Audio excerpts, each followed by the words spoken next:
Assalamualaikum warahmatullahi wabarakatuh. Perkenalkan, nama saya Des Farhan Dwi Adifa. Saya berasal dari kelas Kom 1F, Prodi Ilmu Komunikasi, Fakultas Dakwah dan Komunikasi. Dengan NIM 120 4031 4248.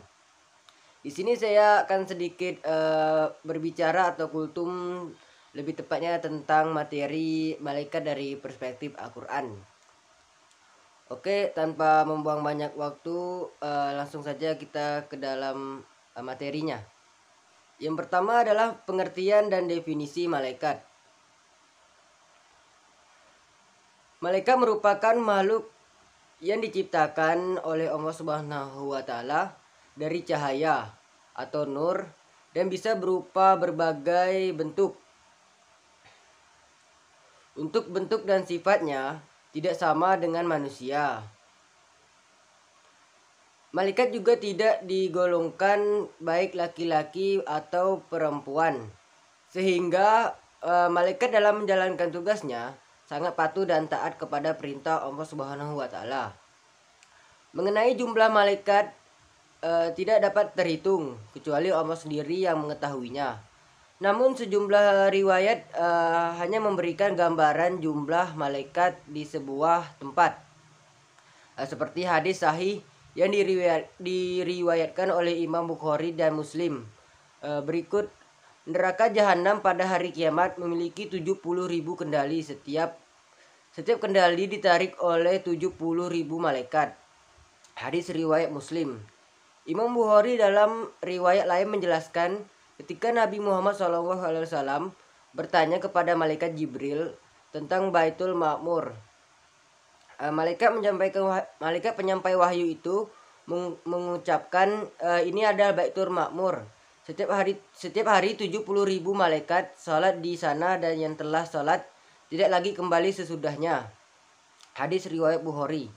Walaupun kita tidak mengetahui berapa jumlah pasti malaikat, tetapi kita dapat mengetahui jumlah malaikat yang wajib kita yakini berjumlah 10. Di antaranya adalah sebagai berikut. Yang pertama adalah Jibril. Jibril bertugas menyampaikan wahyu kepada Nabi dan Rasul Allah. Jibril ialah salah satu dari 3 malaikat yang namanya disebut dalam Al-Quran. Namanya disebut 2 kali dalam Al-Quran, dalam surah Al-Baqarah ayat 97 dan 98, dan dalam surah At-Tahrim ayat 4. Dalam Al-Quran, Jibril memiliki beberapa gelar seperti Ruh Al-Amin dan Ruh Al-Qudus atau Roh Kudus, Ar-Ruh Al-Amin dan lainnya. Malaikat Jibril muncul dengan 600 sayap di antara masyrik dan fajar atau barat timur. Sayap dan kemuliaan berwarna putih sebagai mutiara yang larut, dengan penampilan dan keindahannya yang halus dan dengan kekuatan luar biasa. Jibril juga adalah malaikat yang membawa pesan kelahiran Nabi Isa kepada ibunya Maryam, dan juga malaikat yang membawa Al-Quran kepada Nabi Muhammad SAW. Yang kedua adalah Mikail. Malaikat Mikail merupakan makhluk ciptaan Allah Subhanahu wa taala yang mulia, berasal dari cahaya yang bertugas membagi rezeki. Selain itu dikatakan bahwa malaikat bertugas untuk menurunkan hujan dan menumbuhkan tanaman. Melalui tugas malaikat Mikail itu, sehingga dikatakan bahwa tugas malaikat Mikail sepenuhnya adalah tugas bagi kehidupan dunia ini. Berdasarkan hal itu, maka kesimpulan dari tugas malaikat Mikail adalah bertugas untuk mengatur dan menyampaikan rezeki kepada seluruh makhluk Allah Subhanahu wa taala, termasuk juga mengatur hujan, angin, dan bintang-bintang. Yang ketiga adalah Israfil, bertugas menjaga dan meniup sangkakala pada hari kiamat. Sangkakala adalah sejenis trompet sebagai penanda hari kiamat. Jika Allah Subhanahu wa taala telah memerintahkan malaikat Israfil untuk meniup sangkakala, maka terjadilah kiamat dan seluruh makhluk hidup yang ada di bumi akan mati. Yang keempat adalah Israel, bertugas mencabut nyawa manusia dan makhluk hidup lainnya. Jika manusia sudah mencapai umurnya atau ajalnya, maka nyawa tersebut akan dicabut oleh malaikat Israel. Yang kelima dan keenam ada Munkar dan Nakir, yang memiliki tugas menyampaikan dan memeriksa amal manusia di alam kubur. Jadi orang terakhir dari jamaah yang telah melangkah 40 langkah dari Al-Quran, maka malaikat Munkar Nangkir akan datang. Yang ketujuh adalah Rakib, yang memiliki tugas sebagai pencatat amal baik setiap manusia ketika masih hidup. Jadi setiap perbuatan kita di dunia akan dicatat oleh malaikat Rakib, dan malaikat ini akan selalu bersama kita di dunia. Yang ke-8 ada Atid, bertugas mencatat perbuatan buruk setiap manusia saat hidup. Jadi setiap perbuatan buruk atau niat buruk kita di dunia akan dicatat oleh malaikat Atid, dan juga malaikat Atid akan menemani kita di dunia bersama malaikat Rakib. Yang ke-9 adalah malaikat Malik, yang bertugas menjaga pintu neraka, di mana dikatakan bahwa malaikat Malik mempunyai sifat yang berlawanan dengan malaikat Ridwan.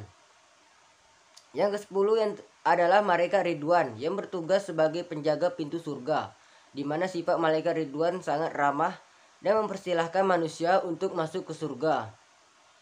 Itulah tadi 10 nama malaikat yang wajib kita ketahui dan kita yakini.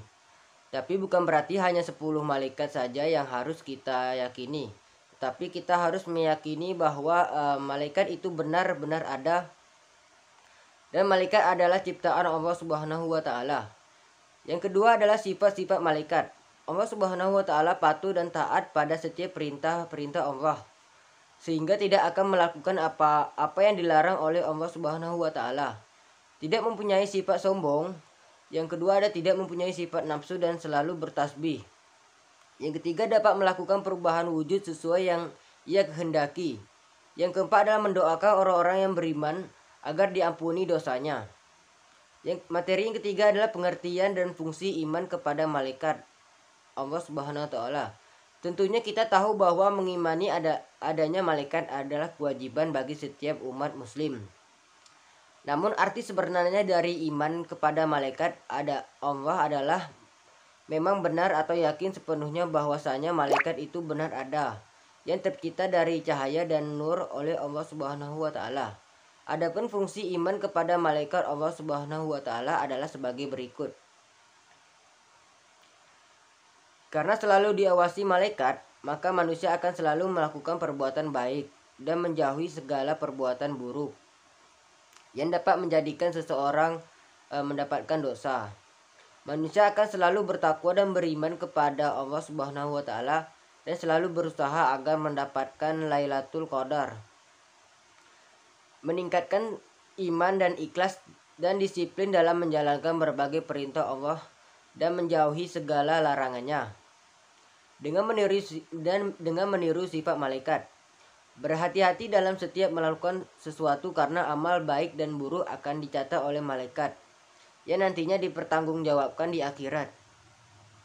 Jadi sekian informasi atau kultum saya tentang malaikat dari perspektif Al-Quran, dan juga saya akan menyimpulkan semua secara singkat dan jelas agar teman-teman lebih paham dan mengerti tentunya. Jadi kesimpulannya adalah malaikat adalah makhluk ciptaan Allah Subhanahu wa Ta'ala yang berasal dari cahaya atau nur, yang mana kita harus meyakini keberadaannya karena mereka adalah makhluk ciptaan Allah Subhanahu wa Ta'ala, dan juga mereka selalu ada bersama kita, yaitu malaikat Rakib dan Atid yang selalu mencatat amal buruk dan amal baik kita. Jadi walaupun kita tidak bisa melihat mereka, tapi kita tetap harus meyakini mereka bahwa mereka itu benar-benar ada dan selalu bersama kita. Untuk kebenarannya ya seperti yang saya jelaskan tadi, ada di dalam Al-Quran, ada juga dalam sejarah tentang Nabi Muhammad SAW. Itu sudah bisa dijelaskan dengan jelas ya. Jadi kesimpulannya ya seperti itu. Jika ada kesalahan kata atau penjelasan materi saya yang kurang lengkap, saya mohon maaf. Terlebih kurang saya akhiri. Wabillahi taufiq wal hidayah. Wassalamualaikum warahmatullahi wabarakatuh.